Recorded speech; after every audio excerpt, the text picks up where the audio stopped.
मुख्यमंत्री राष्ट्रीय राजधानी क्षेत्र दिल्ली के आउटकम बजट 2021-22 की 31 दिसंबर 2021 तक की स्टेटस रिपोर्ट प्रस्तुत करेंगे।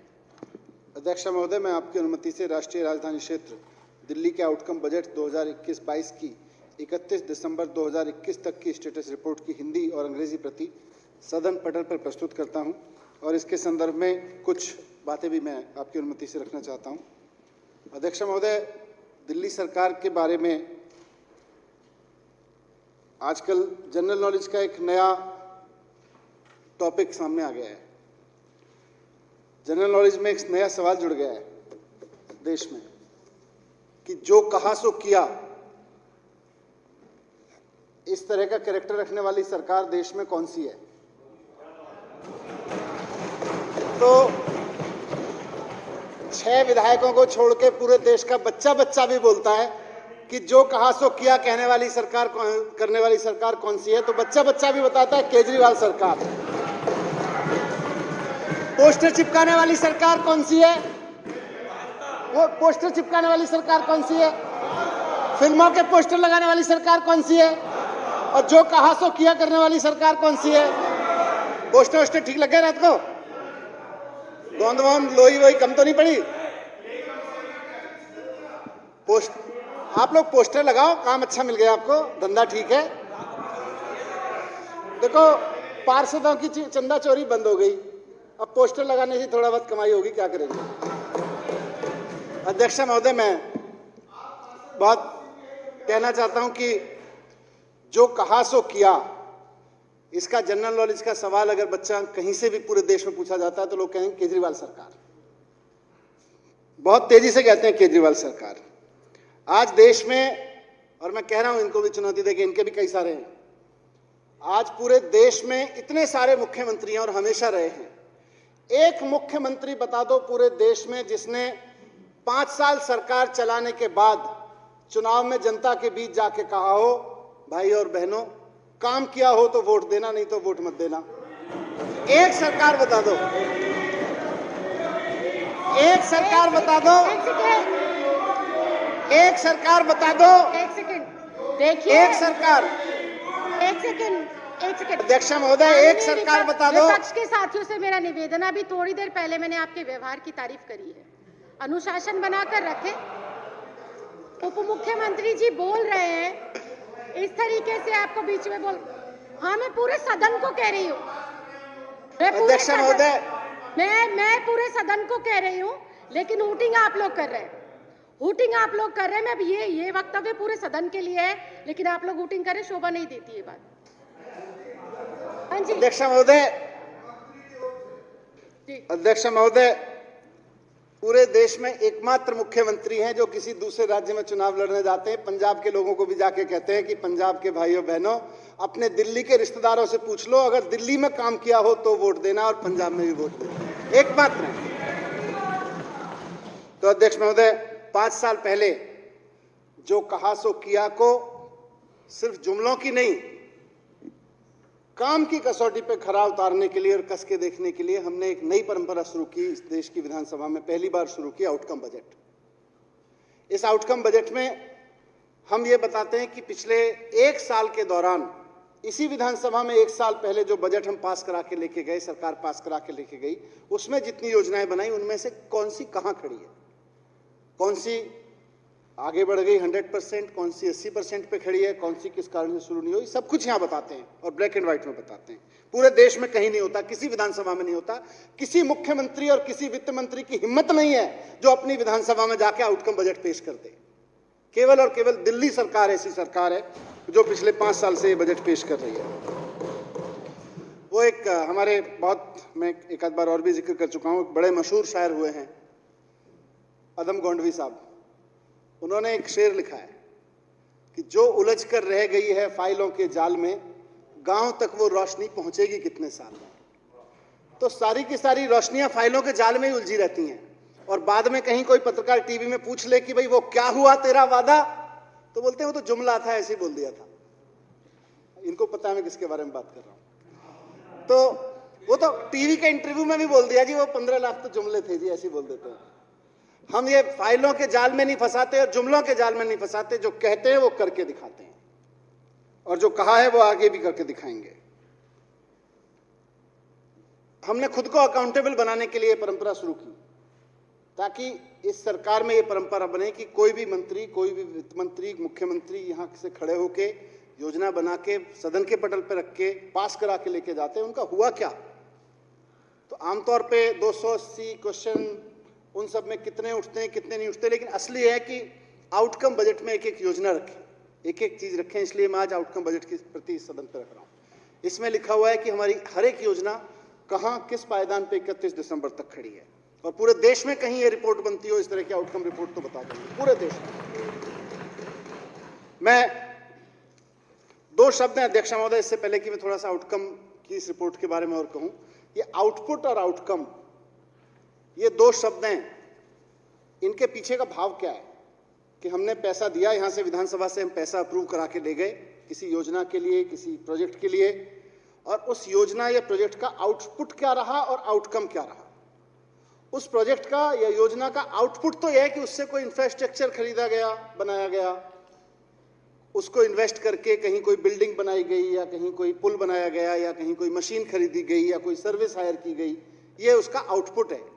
लेकिन वो आउटकम नहीं है। आउटकम यह है कि फिर लोगों को क्या फायदा मिला।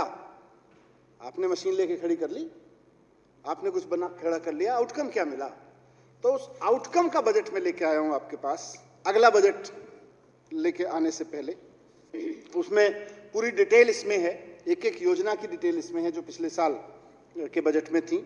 हर एक योजना किस इंडिकेटर पे कहां खड़ी है उसकी पूरी डिटेल इस पूरे रिपोर्ट में है। उसकी कुछ संक्षिप्त सी जानकारी व ब्यौरा सदन के समक्ष रखना चाहता हूं। हमने पिछले बजट में कहा था हम नई स्कूल बिल्डिंग्स और कमरे बनाएंगे, और उसके पिछले भी कुछ बजट में और कमरों की अप्रूवल लेके गए थे पैसे की।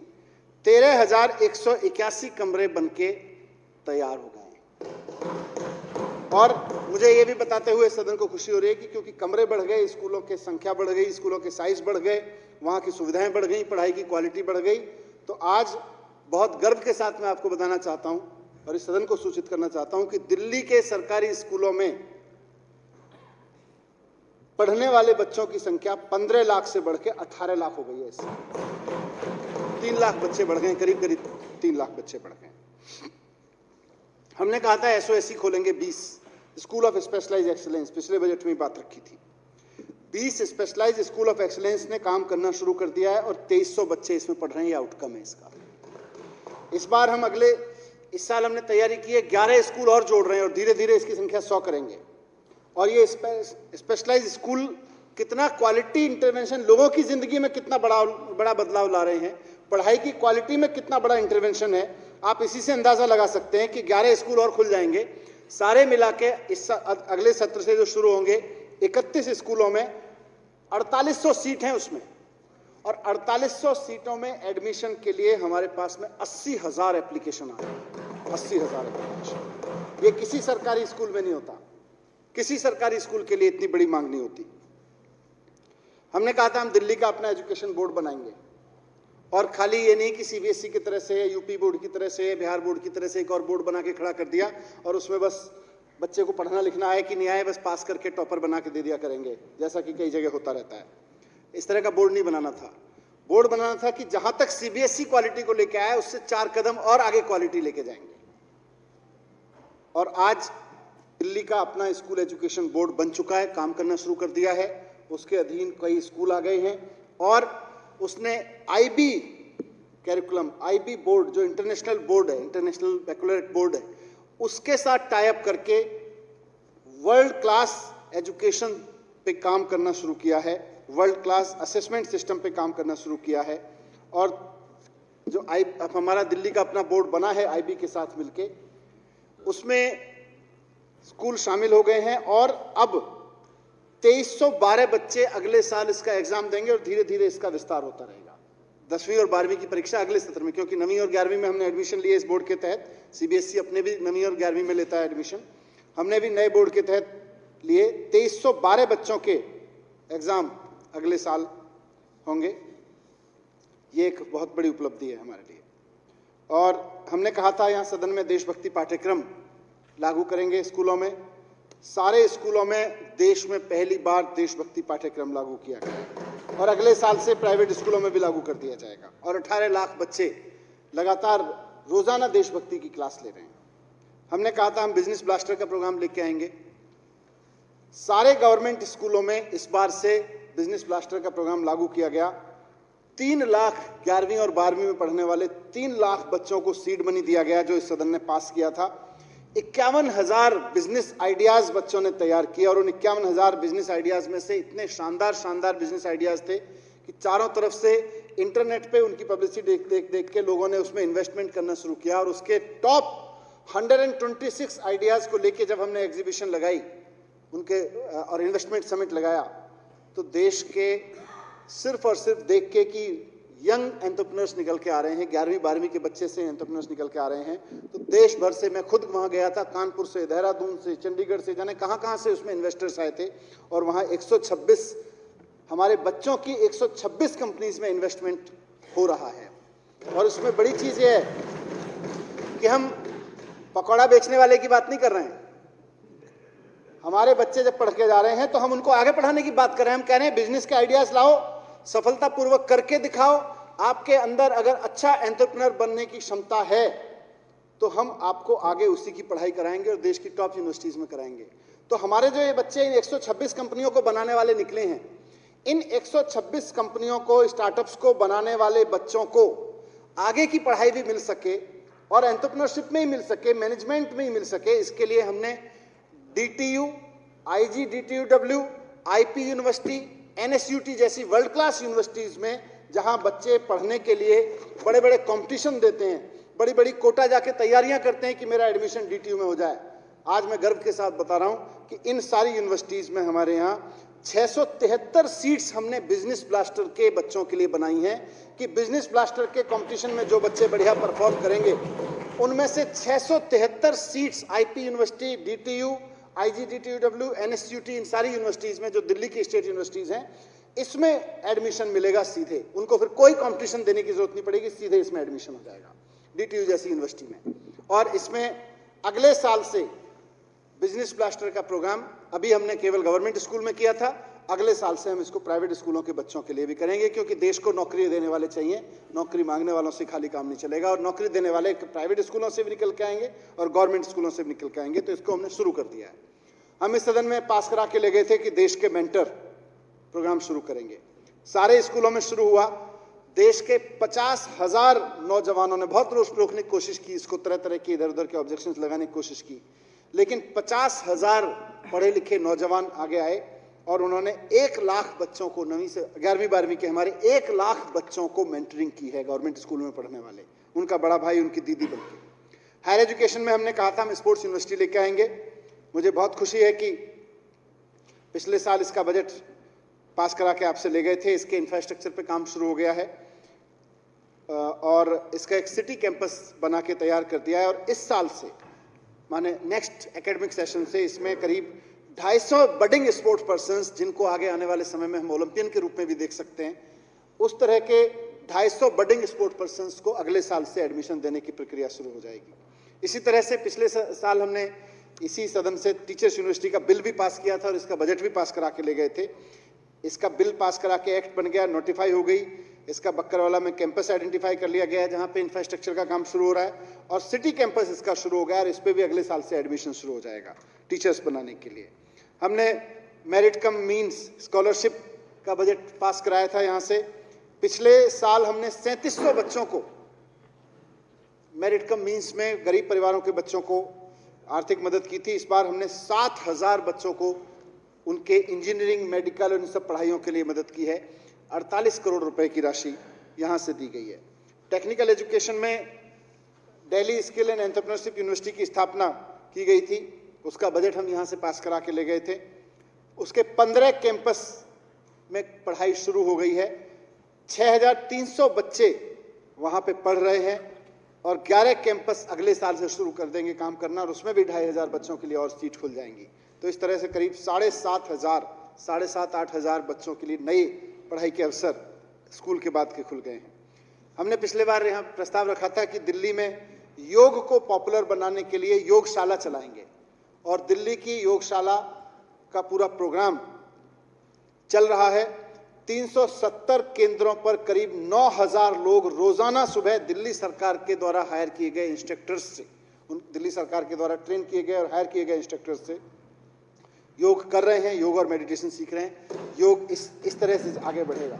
योग खाली योग की बात करने से आगे नहीं बढ़ेगा। हमने मोहल्ला क्लिनिक की बात की थी। 520 मोहल्ला क्लिनिक फंक्शनल हैं, और इसी साल मैं चाहूंगा कि सभी साथी इस डेटा पे ध्यान दें, इसी साल 1,44,00,000 मरीज मोहल्ला क्लिनिक्स में देखे गए हैं, उनको दवाइयां दी गई हैं, उनका इलाज हुआ। हर महीने 60,000 मरीज, करीब 60,000 मरीज पर डे इन मोहल्ला क्लिनिक्स में देखे जा रहे हैं। इसमें हमने अध्यक्ष महोदय सिर्फ ये नहीं कि कितने शुरू हो गए, कितने मरीज देख लिए गए, सरकार इस बात को लेकर भी कंसर्न है, केजरीवाल जी इस बात को लेकर निरंतर चिंतित रहते हैं कि मोहल्ला क्लिनिक्स और जितने इनिशिएटिव्स हैं सब में क्वालिटी काम होता रहे। तो इस बार के आउटकम बजट से हम इसमें ये परंपरा शुरू कर रहे हैं कि हम जितनी स्कीम्स लेके जा रहे हैं, और खासतौर से मोहल्ला क्लिनिक जैसी स्कीम, इसका हम सर्वे भी कराएंगे। तो हमने शुरुआत की है कि हर 3 महीने में मोहल्ला क्लिनिक की क्वालिटी सर्वे किया जाएगा, मोहल्ला क्लिनिक में आने वाले लोगों से बात करके। और इस पिछले 3 महीने का सर्वे कराया हमने यहाँ आने से पहले। 2,500 मरीज जो मोहल्ला क्लिनिक में आके गए, उनसे कॉल पे फीडबैक लिया गया। 85% मरीजों ने बताया कि उनको मैक्सिमम 20 मिनट समय लगा मोहल्ला क्लिनिक में, इतना शानदार व्यवस्था वहां पे है। 90% पेशेंट्स जिन 2,500 लोगों को कॉल किया, ओवरऑल सेटिस्फेक्शन रेट 90% का है।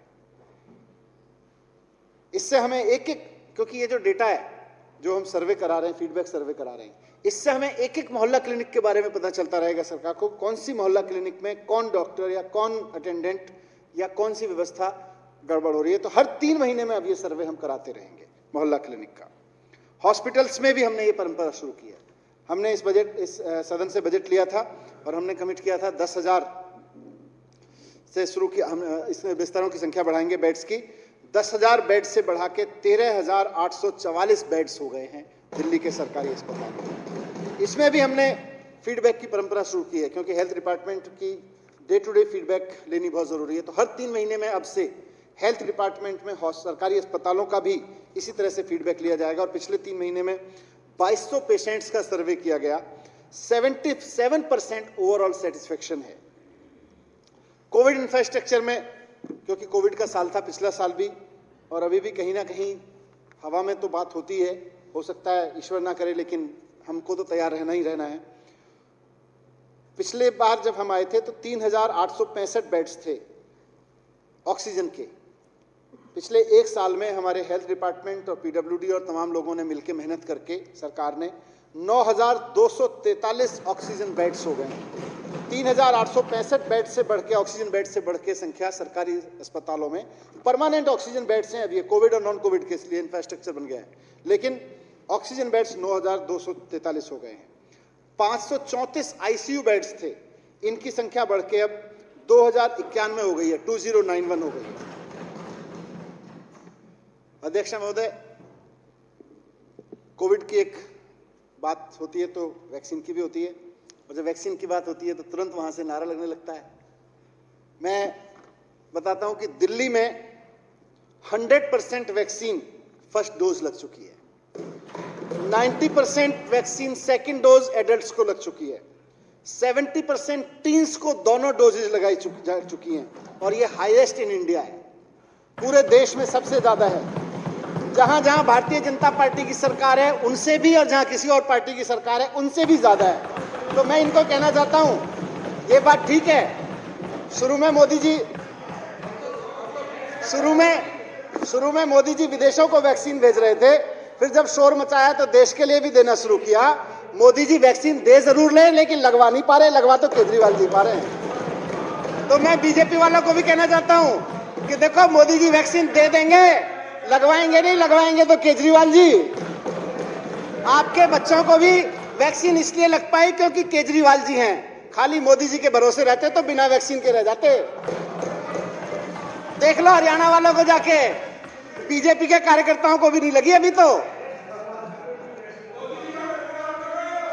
अध्यक्ष महोदय, ट्रांसपोर्ट सेक्टर के लिए एक बहुत नई शुरुआत सरकार ने की है। देश में पहली बार किसी सरकारी काउंटर को, जहां सरकार से कोई सुविधा लेने के लिए लोगों की लाइन लगती थी, उस काउंटर को ऑनलाइन कराने की तो बड़ी बात होती थी, लेकिन बाहर दलाल बैठे रहते थे, क्योंकि वो खिड़की है तो बाहर दलाल है, और दलाल हैं तो सारी ऑनलाइन बेकार है। तो इसलिए अरविंद केजरीवाल जी ने, माननीय मुख्यमंत्री जी ने जाके पहली बार देश में लाइन लगने वाली किसी खिड़की को जाके केजरीवाल जी ने ताला लगाया। सरकारी सिस्टम में जहां जहां गुंजाइश होती है भ्रष्टाचार की, उसको ताला ही लगा दो, बंद कर दो। फेसलेस सर्विसेज कि ये खिड़की नहीं होगी तो खिड़की के बाहर दलाल भी नहीं बैठेगा। तो 5 लाख लोगों ने अगस्त में शुरू की थी। अगस्त से लेके, क्योंकि ये रिपोर्ट मैं 31 दिसंबर तक की दे रहा हूं, अगस्त से लेके दिसंबर तक इसका 5 लाख लोग फायदा उठा चुके हैं। महिलाओं के लिए फ्री यात्रा का बजट इस सदन से पास करा के ले गए थे। 3 करोड़ पिंक टिकट, यानी कि 3 करोड़ यात्राएं महिलाओं ने, हमारी बहनों ने की। इलेक्ट्रिक व्हीकल, ई व्हीकल की पॉलिसी में हमने टारगेट रखा था कि हम 2024 तक, हमने 2019 में टारगेट रखा था इस सदन के समक्ष कि हम 5 साल के अंदर अंदर दिल्ली में आने वाले नए वाहनों में 25% ई व्हीकल खरीदे जाएं, इसका टारगेट लेके चल रहे हैं। जब हमने ये कहा था तो जुमला पार्टी को यही लगा था जुमला दे रहे होंगे। जुमला पार्टी वालों को यही लगा था कि जैसे इनकी पार्टी के लोग जुमले मारते हैं, बाद में कहते हैं जुमले, इनको लगा होगा ऐसे ही जुमले होंगे। लेकिन 2 साल के अंदर अंदर आउटकम देखिए। हमारा आउटपुट जुमला नहीं होता, जुमलों का महल नहीं बनाते। हमारा 2 साल के अंदर अंदर दिल्ली में, हमने कहा था 5 साल में 25% का टारगेट हासिल करेंगे, 2 साल के अंदर अंदर 10% का टारगेट हासिल किया जा चुका है। दिल्ली में खरीदे जाने वाले नए वाहन, जितने भी नए व्हीकल्स खरीदे जा रहे हैं, आज की तारीख में उनमें से 10% ई व्हीकल खरीदे जा रहे हैं। ये बहुत बड़ी उपलब्धि है, देश में नहीं है, दुनिया में बहुत बड़ी उपलब्धि है। आप तो हाथ में पकड़ के चार्ज कर लोगे, आपको क्या टेंशन है।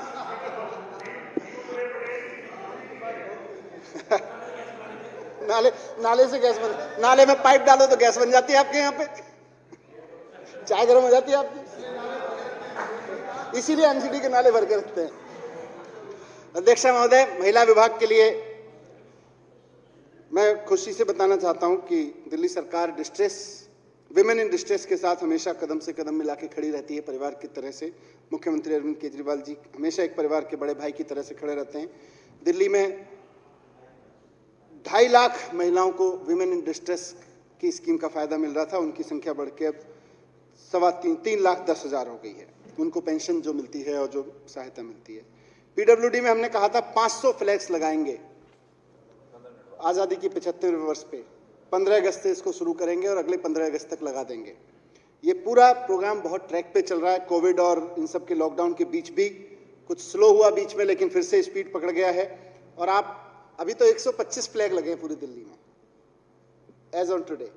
125 फ्लैग लगने से ही दिल्ली में ऐसा माहौल हो गया है कि आप गाड़ी से 2, 3, 4 किलोमीटर कहीं जाओ, विजय विश्वजित तिरंगा प्यारा हमारा 3-4 जगह तो लहराता हुआ दिख जाता है। और मन में भाव यही आता है कि इस तिरंगे के लिए लोगों ने इतनी जान दी, इतनी कुर्बानी दी, बस उसको सल्यूट करके निकल जाने का मन करता है। तो 125 जगह लगाया जा चुका है और 30 अप्रैल तक 200 का टारगेट है और 15 अगस्त यानी कि आजादी के 75वें साल पूरे होते होते पूरे 500 फ्लैग्स पूरी दिल्ली में लहराने लगेंगे। अभी तो 125 का ही कमाल दिख रहा है, पूरी दिल्ली तिरंगा में हो जाएगी। अध्यक्ष महोदय, 1.5 लाख सीसीटीवी लगाने का टारगेट रखा था। दिसंबर तक 1,33,000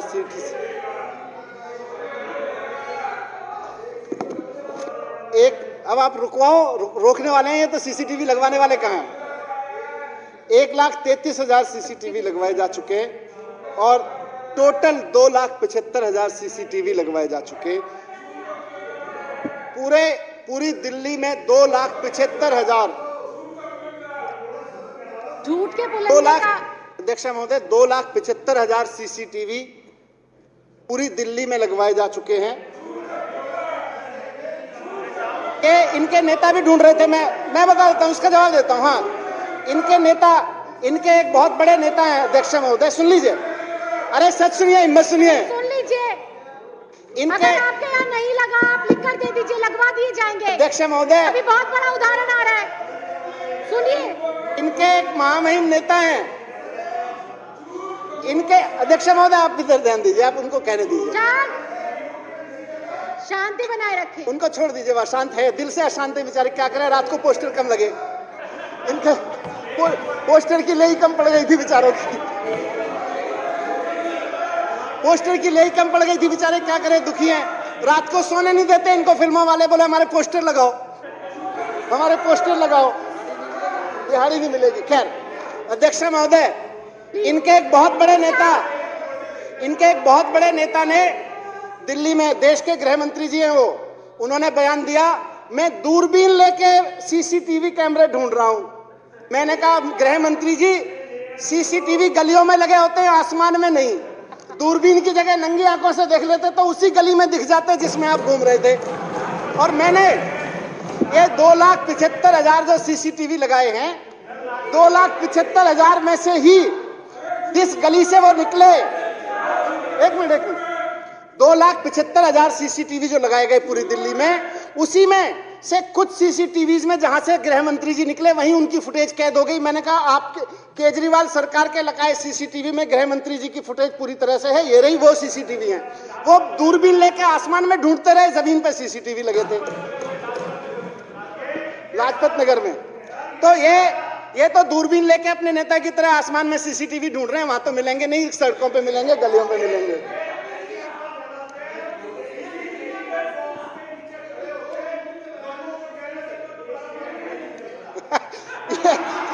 ये अजय भाई अच्छा बता रहे हैं। इनकी प्रॉब्लम यह है कि ये शिक्षा से कोई लेने देना है नहीं, इनको पता नहीं सीसीटीवी क्या होता है और वाईफाई क्या होता है। सीसीटीवी के बक्से के नीचे खड़े होकर कहते हैं वाईफाई नहीं चल रहा, वाईफाई के नीचे खड़े होकर कहते हैं सीसीटीवी में फुटेज नहीं आ रही।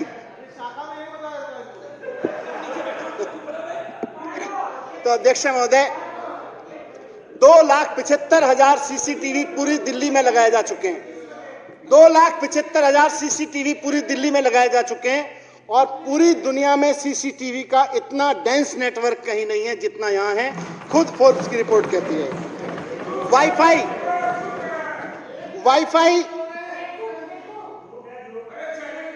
10,500 स्पॉट्स, वाईफाई के स्पॉट्स पूरी दिल्ली में लग चुके हैं। पिछले एक साल में 2,000 स्पॉट्स अध्यक्ष महोदय इस सरकार की ओर से लगाए गए हैं। तो मैं आपके समक्ष ये आउटकम सरकार का, कुछ मोटी चीजें इसमें रखी और पूरा का पूरा पुलिंदा हमने इसमें रखा है। जहां हमने किया वहां भी, जहां हम पीछे रह गए, जहां हम बीच में, हर चीज हमने यहाँ पे रखी है। और मुझे बहुत खुशी है, फिर से कहता हूं कि केवल और केवल अरविंद केजरीवाल जी नाम के मुख्यमंत्री में हिम्मत है पूरे देश में, जो खुल के कहता है ये किया था और ये नहीं किया था, ये कर पाए हैं और ये नहीं कर पाए हैं, इस पर मेहनत कर रहे हैं, ये अटक गया है। केवल और केवल एक मुख्यमंत्री है पूरे देश में, इनकी पार्टी का और इनके पुरखों की पार्टी का। इनके पुरखों की पार्टी पता ना कौन थी? इनकी पार्टी और इनके पुरखों की पार्टी का एक भी मुख्यमंत्री ऐसा नहीं है जो खुल के ये कह दे कि मैं आउटकम बजट दे रहा हूं। हम दे रहे हैं, हम आउटकम बजट दे रहे हैं। बहुत बहुत धन्यवाद अध्यक्ष। बहुत बहुत धन्यवाद, बहुत बहुत धन्यवाद। और जहां तक सीसीटीवी की बात है,